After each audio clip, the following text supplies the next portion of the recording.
Hi everyone, welcome to my channel and welcome to the series of international business. इस video में we are starting with the unit number 4 of international business as per Delhi University syllabus. The name of the unit is Regional Economic Integration and International Economic Organizations. In this video we are covering the first topic of the unit, that is forms of regional economic integration. So let's start. But before we start, let's have a quick understanding of what this topic is all about. तो basic human nature है communities में काम करना, एक दूसरे के साथ cooperate करते हुए काम करना एंड एक साथ ग्रो करना. तो कंट्रीज़ क्या होती है? Countries are nothing but a group of humans only, right? तो कंट्रीज़ में भी हमें यही पैटर्न देखने को मिलता है. जैसे कि लोग कम्युनिटीज़ बनाते हैं, ग्रुप्स बनाते हैं अपने आप को इम्प्रूव करने के लिए, एक साथ काम करने के लिए, एक दूसरे को हेल्प करने के लिए. उसी तरह जो कंट्रीज़ होती हैं वो भी ग्रुप्स बनाती हैं. उनको बोलते हैं रीजनल इकोनॉमिक इंटीग्रेशन, ताकि वो क्या कर सकें?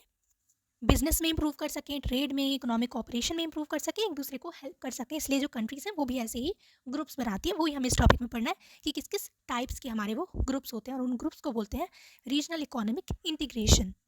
इकोनॉमिक इंटीग्रेशन क्या होता है? एक प्रोसेस होता है जिसकी हेल्प से कंट्रीज क्या करती हैं? एक दूसरे से कोऑर्डिनेट करती हैं, अपनी इकोनॉमिक पॉलिसीज़ को लिंक कर लेती हैं ताकि ट्रेड को फैसिलिटेट कर पाए, आपस में ट्रेड करें, आपस में इन्वेस्टमेंट्स करें और एक ओवरऑल इकोनॉमिक कोऑपरेशन हो, एक दूसरे को कोऑपरेट करें वो इकोनॉमिक सिचुएशंस में एंड दोनों ही साथ में ग्रोथ अचीव करें.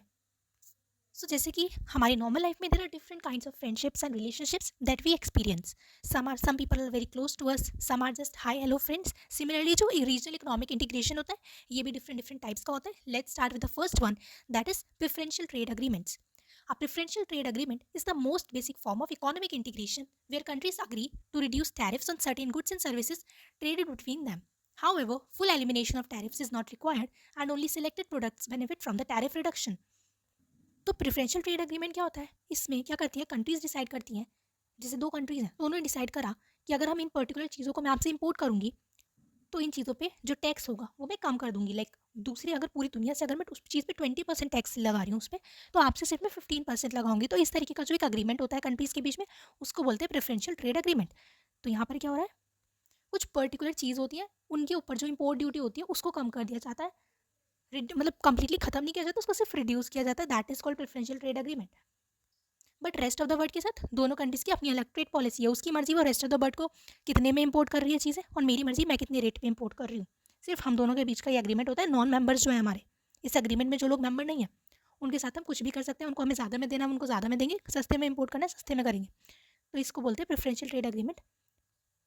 इसमें क्या हो रहा है? सिर्फ टैरिफ जो है, जो टैक्स लग रहा है उसको हम सिर्फ थोड़ा रिड्यूस कर देते हैं बिकॉज उसके साथ हमने अग्रीमेंट किया है. इसमें जो पूरा का पूरा फ्री ट्रेड है ऐसा कुछ नहीं होता, सिर्फ कम करा है हमने टैक्स, वो भी कुछ सिलेक्टेड आइटम्स पे ओनली. जैसे कि इंडिया ने ब्राज़ील, अर्जेंटीना और कुछ कंट्रीज हैं जिनके साथ कुछ पर्टिकुलर प्रोडक्ट्स पे जो टैरिफ होते हैं उनको कम कर दिया है. फुल फ्री ट्रेड नहीं किया कि अगर आप कुछ हमारे कंपनी जो हमारे कंट्री वहाँ पर ट्रेड करोगे तो आपको टैक्स नहीं देना, ऐसा नहीं बोला है.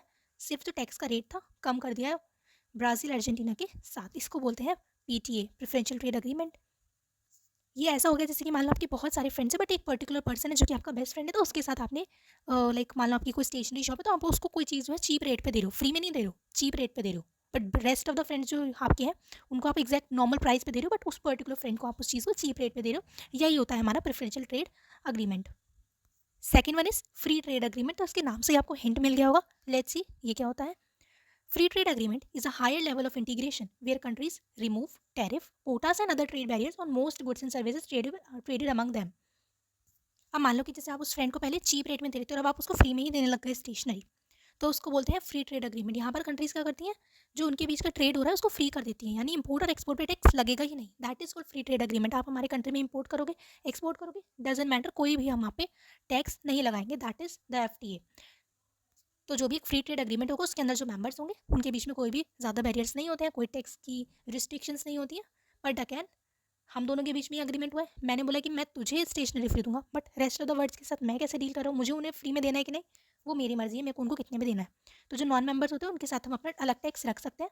ठीक है. सिमिलरली वो जो दोस्त है उसका भी उसकी मर्जी है, उसका अगर कोई प्रोडक्ट है तो वो किसी को कितने भी रेट में दे, बट हम दोनों एक दूसरे को फ्री में चीज़ें देते हैं. That is the agreement. इसी तरह कंट्रीज का अग्रीमेंट है, हम दोनों एक दूसरे को टैक्स नहीं लगाएंगे, but rest of the world के साथ आपको टैक्स देना है, नहीं देना है, लगाना है, नहीं लगाना, that is up to you. इसको बोलते हैं फ्री ट्रेड अग्रीमेंट.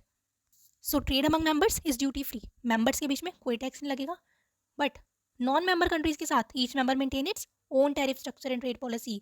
खुद की टैरिफ स्ट्रक्चर बनाएंगे, ट्रेड पॉलिसी बनाएंगे कि हमें दूसरे लोगों के साथ, दूसरी कंट्रीज के साथ कैसे डील करना है.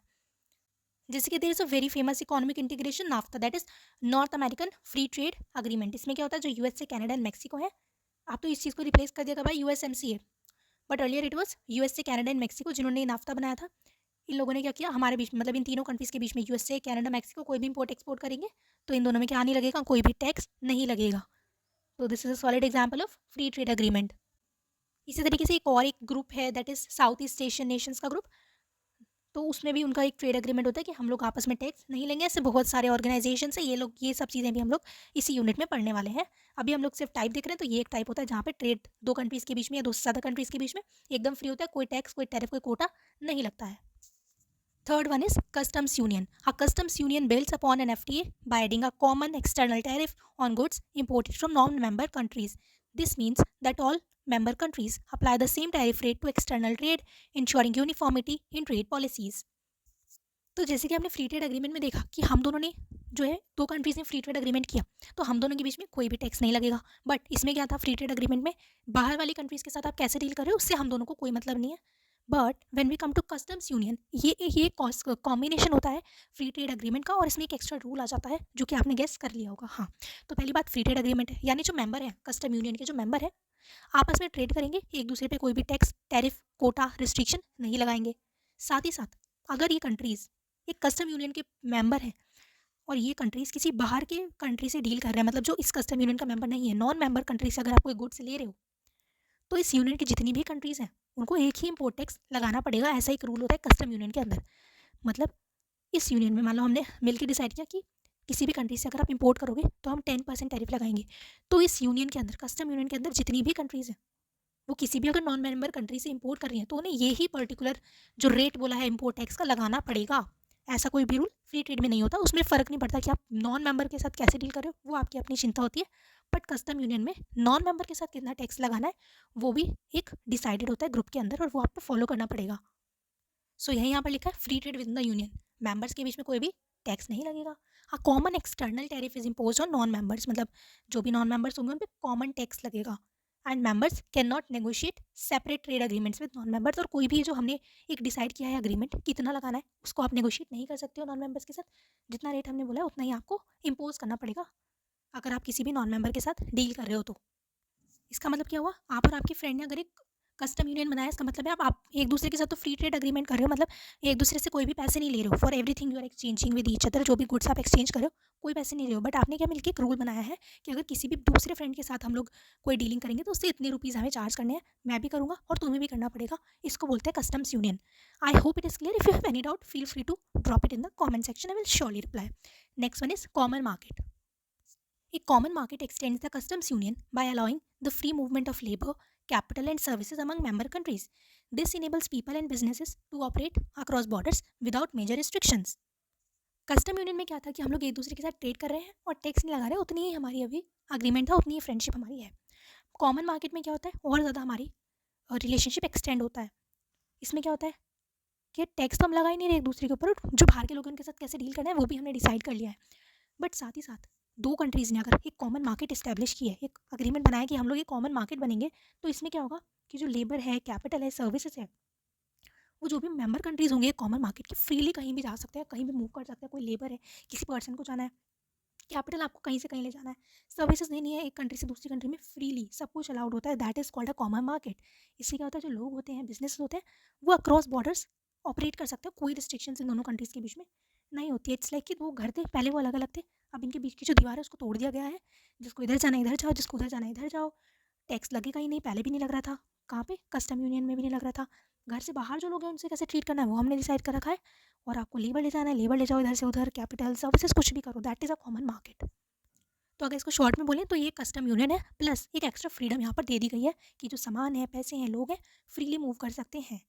क्या यहाँ पर क्या करना नहीं पड़ेगा, हमें कोई वीज़ा नहीं लेना पड़ेगा, कोई वर्क परमिट नहीं लगना पड़ेगा। अगर हमें दूसरी कंट्री में वर्क करने जाना है, घूमने जाना है, ऐसे ही जा सकते हैं बिना वीज़ा के। That is a common market.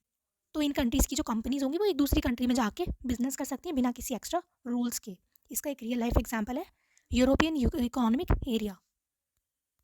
इसमें बहुत सारे यूरोपियन यूनियन के नेशंस हैं and non European union countries भी हैं, और इन्होंने एक यूरोपियन इकोनॉमिक एरिया बताया है जिसको बोलते हैं it is a common market. एक अग्रीमेंट किया है इन सारी कंट्रीज़ ने, और ये अलाउ करती है कि जो लोग हैं, गुड्स हैं, सर्विसेज हैं, फ्रीली मूव कर सकते हैं जो भी मेंबर कंट्रीज़ हैं उनके बीच में। So this was common market. Next one is economic union. An economic union goes beyond a common market by coordinating and unifying economic policies among member states. This includes adopting a common currency, centralized financial policies, and a similar tax regulations.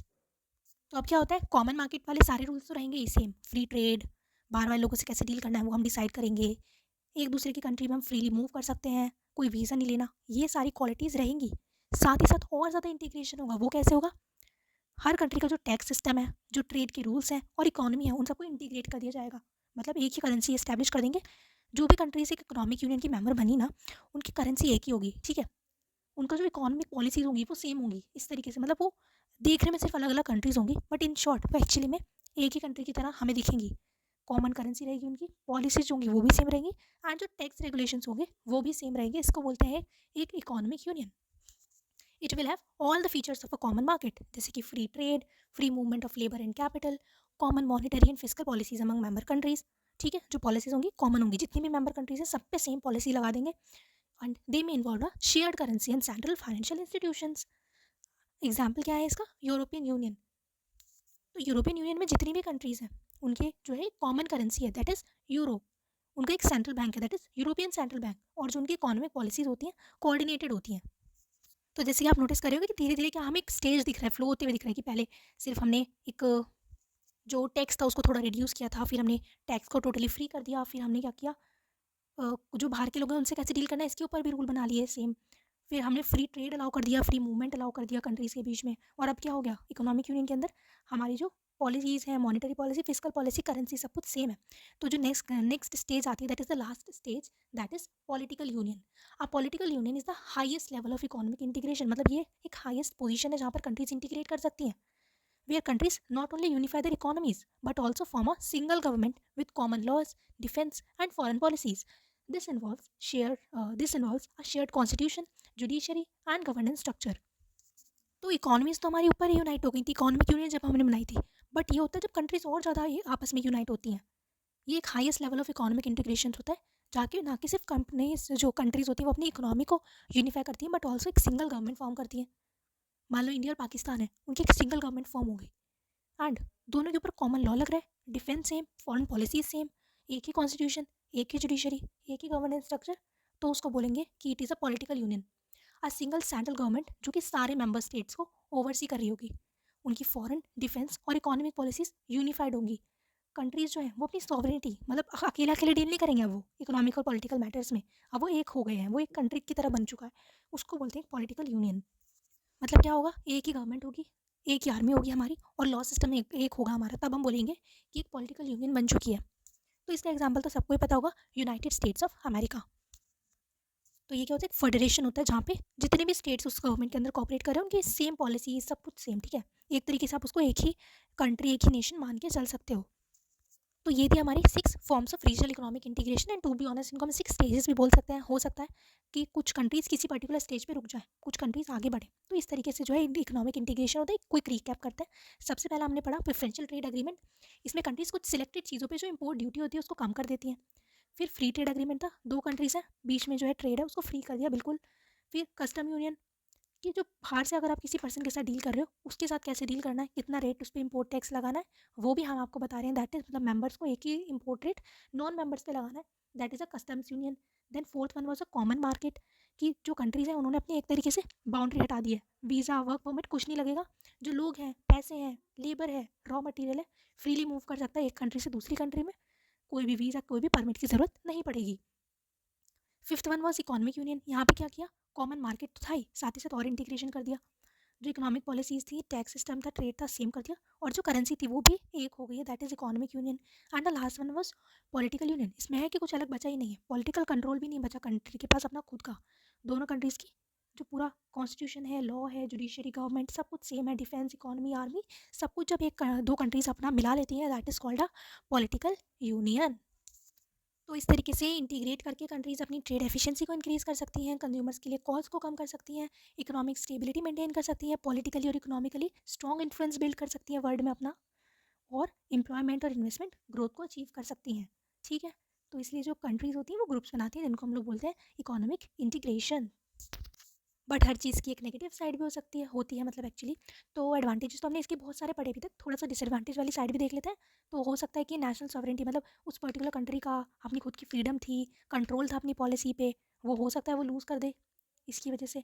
Then हो सकता है unequal benefits मिले, मतलब दो countries मर्ज हुई but वो जो larger economy थी, जो बड़ी वाली कंट्री है, हो सकता है वो स्मॉलर इकोनॉमी को डोमिनेट कर दे।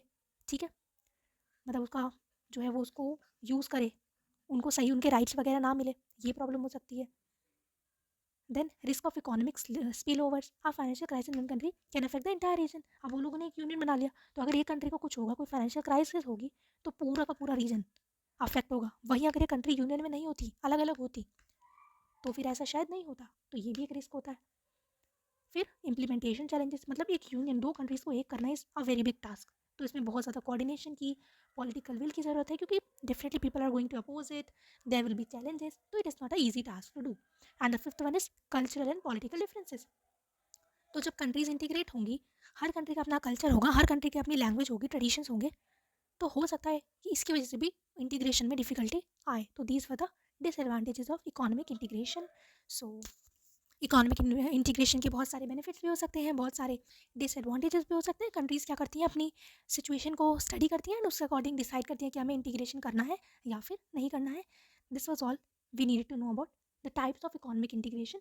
इन the next video we will study about some integration, जिनके हमने यहाँ पर एग्जाम्पल्स में नाम पढ़े, जैसे कि European Union, then there is SAARC, there is ASEAN. So इन सब के बारे में हमें इंडिविजुअली स्टडी करना है। We will do that in the remaining videos. Make sure you subscribe to the channel and don't miss out the playlist that is there in the playlist section. I will keep updating that till we complete the syllabus. Thank you so much.